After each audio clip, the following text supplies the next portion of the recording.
Bismillahirrahmanirrahim. Assalamualaikum warahmatullahi wabarakatuh dan salam sejahtera. Okey, pada sesi kali ini cikgu akan menerangkan satu teknik iaitu tujuan dia untuk meningkatkan tahap penguasaan, mengenal pasti pemboleh ubah dimanipulasikan dan pemboleh ubah bergerak balas dalam penulisan laporan amali sains fizik. Teknik yang cikgu maksudkan itu adalah teknik puak. Okey, jadi kenapa cikgu nak perkenalkan teknik puak ini? Teknik ini cikgu perkenalkan kerana ada dalam kalangan murid yang keliru untuk menentu bezakan pemboleh ubah yang dimanipulasikan dan pemboleh ubah bergerak balas. Jadi ada murid yang keliru. Macam mana kita nak mengenal pasti pemboleh ubah apa yang dipanggil dimanipulasikan dan yang mana yang dipanggil yang bergerak balas. Okey, baik. Okey, teknik yang cikgu sebut tadi adalah teknik puak. Okey, teknik puak. Kenapa cikgu panggil teknik puak? Okey, sebenarnya perkataan puak itu adalah akronim bagi sebahagian suku kata dalam perkataan dimanipulasikan. Okey, kalau kita tengok dalam perkataan dimanipulasikan ada suku kata pu. Jadi itulah yang suku kata pu itu. Manakala AK tu, yang di belakang dia tu adalah akronim yang cikgu ambil daripada perkataan sebahagian daripada suku kata bagi perkataan bergerak balas. Okey, AK bergerak. Jadi cikgu gabungkan suku kata itu menjadilah perkataan puak. Okey, pu juga adalah suku kata ataupun sebahagian suku kata daripada perkataan punca.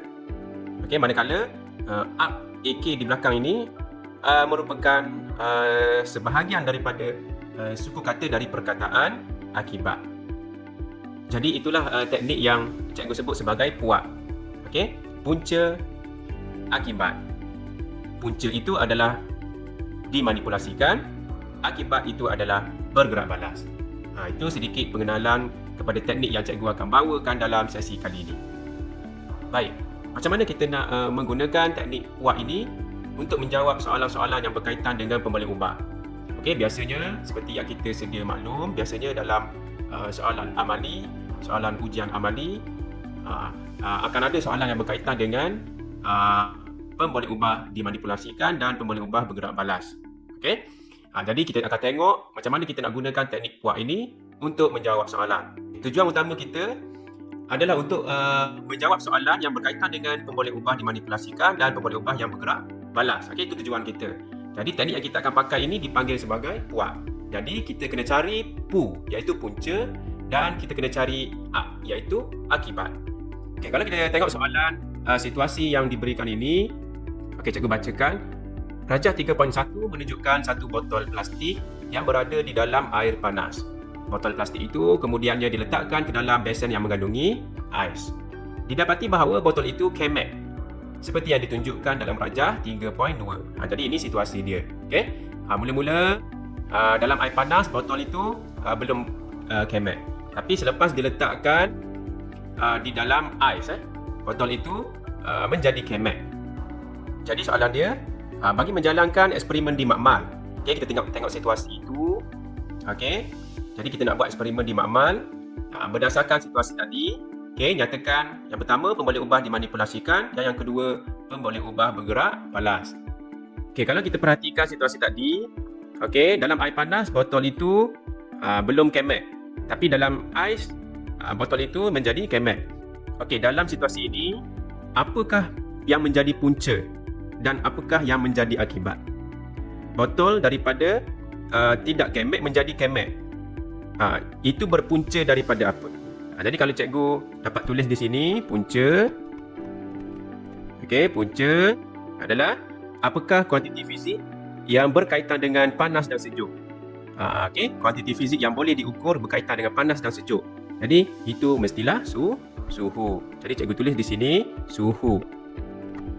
Okey, suhu menjadi punca yang menyebabkan botol itu menjadi kemek. Okey, yang kedua adalah akibat. Okey, apakah akibat dalam situasi kita sekarang ni? Akibat daripada suhu yang berbeza, botol itu menjadi kemek. Okey, jadi dalam situasi kita sekarang ini, kita merujuk pada kalau kita perasan botol itu menjadi kemek, maka apa kuantiti fizik yang berkaitan dengan botol? Okey, itu mestilah isi padu. Okey, isi padu botol. Jadi akibat adalah isi padu. Okey, isi padu. Okey, jika murid-murid keliru dengan punca dan akibat, okey, bila kita baca satu situasi, kita boleh kita boleh berkomunikasi dengan kita punya minda. Kita bercakap dengan minda kita sendiri. Makin kita bercakap dengan minda kita, makin berkurang suhu, makin kemek botol, kan? Secara spontan. Semakin berkurang suhu, semakin kemek botol. Okey, semakin kemek botol itu, itulah yang menggambarkan isi padu botol itu, isi padu udara di dalam botol itu semakin berkurang sebab tu dia kemek. Jadi kita boleh juga tulis, kita boleh tulis semakin, ini bacaan daripada minda kita, semakin berkurang, cikgu guna ringkas lah dalam rakaman ni, semakin berkurang suhu udara, maksudnya udara di dalam botol lah. Okey, semakin berkurang, cikgu guna singkatan macam tadi lah, semakin berkurang isi padu udara. Jadi yang kita kata punca itu mestilah suhu. Suhu berkurang baru isi padu botol itu berkurang.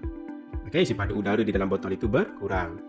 Jadi suhu adalah punca. Jadi pembalik ubah dimanipulasikan dalam soalan kita adalah suhu, udara, dan yang bergerak balas semestinya isi padu udara. Isi padu udara. Itulah teknik yang dikatakan teknik puak. Iaitu kita mencari punca, dan kita mencari akibat. Punca itu adalah pembalik ubah yang dimanipulasikan. Akibat itu adalah pembalik ubah yang bergerak balas. Itu sahaja daripada cikgu. Sekian, terima kasih. Assalamualaikum warahmatullahi wabarakatuh.